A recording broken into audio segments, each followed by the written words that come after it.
Je vais vous dire juste pour finir une citation. Il y a Oscar Wilde qui a dit « Les femmes sont faites pour les aimer ». Et il y a aussi un monsieur très célèbre qui a dit « Je suis avec une femme, j'accompagne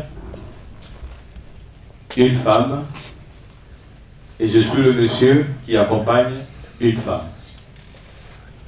Tout le monde se souvient, c'est John Fitzgerald Kennedy. Donc je demande aux hommes de méditer là-dessus. Merci beaucoup à tout le monde. Merci à la commune de Saint-Cyr-l'École. Et bienvenue sous l'arbre de Palabre, version Saint-Cyr-l'École.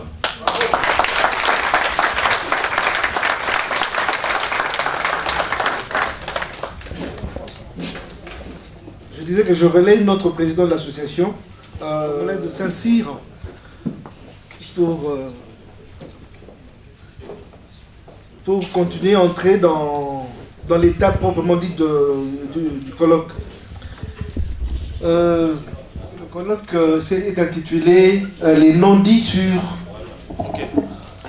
le conflit à l'est de la République démocratique du Congo ». Et dans un premier temps, j'aimerais passer la parole à notre ami Kalumuna, qui lui, il est comptable. Mais ce qui est intéressant, c'est qu'il est originaire de cette région, où il y a le conflit, le théâtre de ces conflits. Il va essayer de nous mettre dans le contexte afin que nous puissions bien appréhender ce qui se dira après par les autres intervenants. Vous avez la parole. Le conflit qui se passe à l'est du Congo, je pense, relève de 3 faisceaux de facteurs qui, chacun d'entre eux tout seul, n'aurait pas permis que ce qui se passe s'y déroule. Quand je parle de faisceaux de faits, je pense à 3 choses. Le premier faisceau tient à la géographie. On a une carte ici, on a la chance d'avoir une carte ici, je m'expliquerai un petit peu ce que j'entends par là. Le deuxième tient à l'histoire internationale, des relations internationales, et le troisième tient de l'histoire régionale.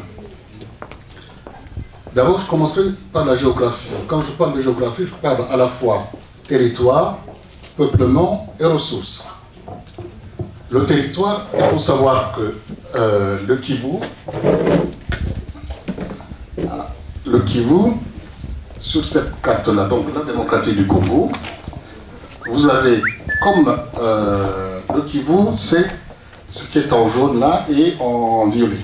Donc c'est ces 2 parties-là, le Nord Kivu, le Sud Kivu.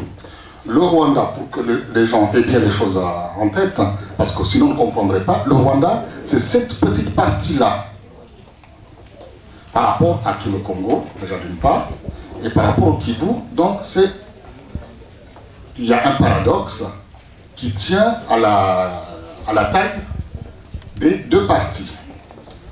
Il faut savoir qu'en termes de territoire, la frontière, en fait la frontière de la région où il y a le conflit est situé dans cette partie-là. Donc le sud du Nord Kivu, pour l'essentiel, le sud du Nord Kivu, et le nord le sud du Nord Kivu et le nord du Sud Kivu. Il faut savoir que la frontière entre les 2 pays, à ce niveau-là, c'est le lac Kivu. Et qu'on passe à pied de Bukavu au Rwanda, de la même manière de Goma au Rwanda. Donc il y a un premier problème qui est le problème du territoire. Donc la proximité territoriale. Il y a un problème aussi de ce que j'appellerais le peuplement. Il faut savoir que de part et d'autre du lac Kivu, c'est des peuples, disons, culturellement à peu près les mêmes coutumes. Et que le tracé de la frontière s'est fait non pas, comme beaucoup de frontières coloniales, non pas en fonction des peuples qui les habitaient, mais en fonction des intérêts de ceux qui se partageaient le territoire. Troisième élément, et qui est, je dirais, beaucoup plus, qui a des aspects récents et des aspects anciens, c'est les ressources.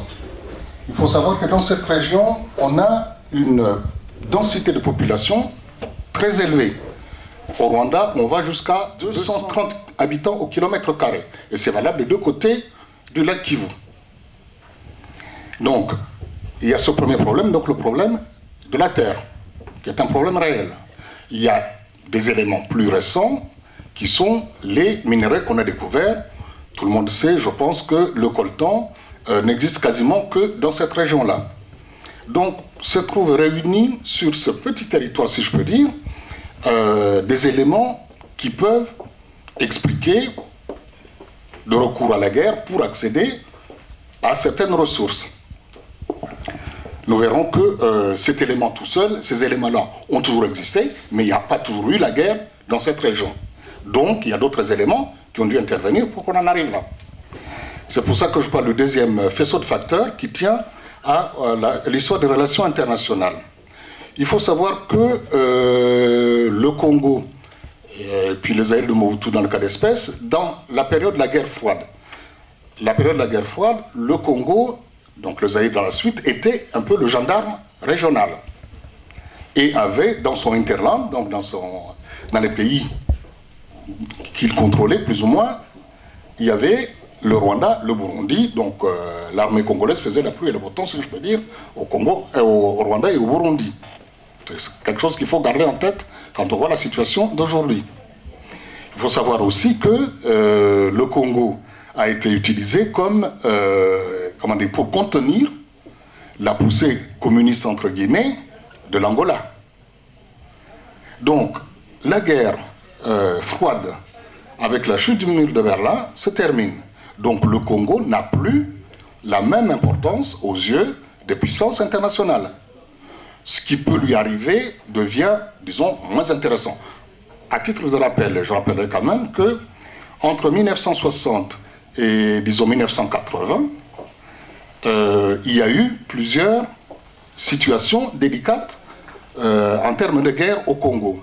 Et qu'à chaque fois, les puissances occidentales ont fait ce qu'il fallait pour que le gouvernement ne soit pas renversé.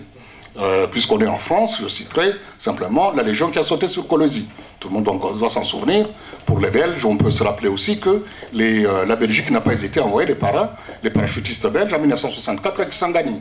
Donc c'est vous dire que jusque-là, et je pense que Mobutu comptait là-dessus, jusque-là, les Occidentaux ont fait ce qu'il fallait pour que le Congo ne tombe pas dans le chaos. Disons les choses. Ce qui n'est plus le cas aujourd'hui.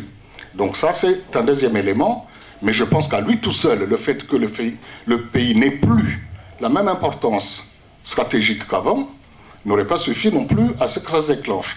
D'où le troisième faisceau de facteurs qui tient à l'histoire régionale, qui est le génocide au Rwanda en 1994, et l'exode, et surtout l'exode qu'il y a eu de population rwandaise vers le Congo.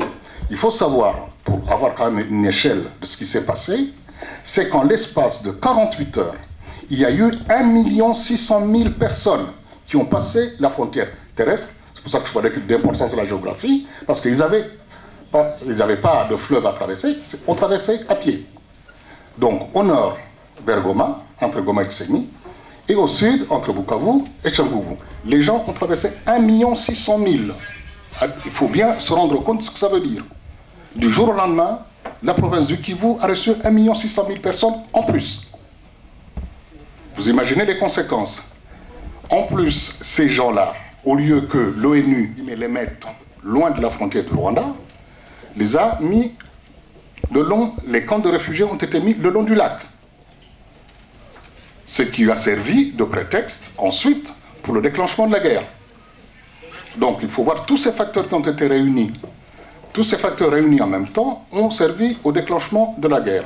Donc la guerre dont on voit aujourd'hui les conséquences au Kivu n'a pas commencé hier quand on vous a montré les images. C'est un phénomène qui date maintenant, on est à 15 ans. Ça fait 15 ans que la guerre dure. Et selon les statistiques des Nations Unies, on compte comme victimes directes ou indirectes de cette guerre près de 5 millions de personnes au Congo. Personne n'en parle, et pourtant il y a eu 5 millions de morts. C'est quand même beaucoup. Même si le pays est grand, enfin 5 millions de personnes en moins, ce n'est pas rien. Donc voilà les éléments qu'il faut avoir en tête en ce qui concerne le conflit actuel. Alors le conflit est par moments, disons, plus ou moins calme, et de temps en temps il ressurgit. J'ai personnellement la faiblesse de penser que c'est plus fonction de certaines données internationales que de la réalité locale. Il faut se souvenir que dans cette région, en principe, il y a embargo sur les armes, que seuls sont autorisés à se ravitailler en armes l'armée congolaise et le gouvernement congolais. Deuxième élément, dans la région, on ne fabrique pas une seule cartouche ni un seul fusil. Et pourtant, la guerre dure. Donc il faut bien qu'il y ait quelqu'un qui donne les armes, qui les paye, et qui a donc intérêt à donner ses armes et à les payer. Il y a des grosses responsabilités dont personne n'ose parler, mais qui existent. Les armes ne tombent pas du ciel. L'argent pour financer cette guerre ne tombe pas du ciel non plus. Il est vrai qu'il y a sur place des ressources qui permettent de le faire et qui ne sont pas exploitées au profit des populations, mais plutôt au profit des différents marchands d'armes. Donc tout ça, ce sont des éléments que je pense qu'il faut avoir en tête. Pour l'instant, je m'en limiterai là. Donc s'il y a des questions...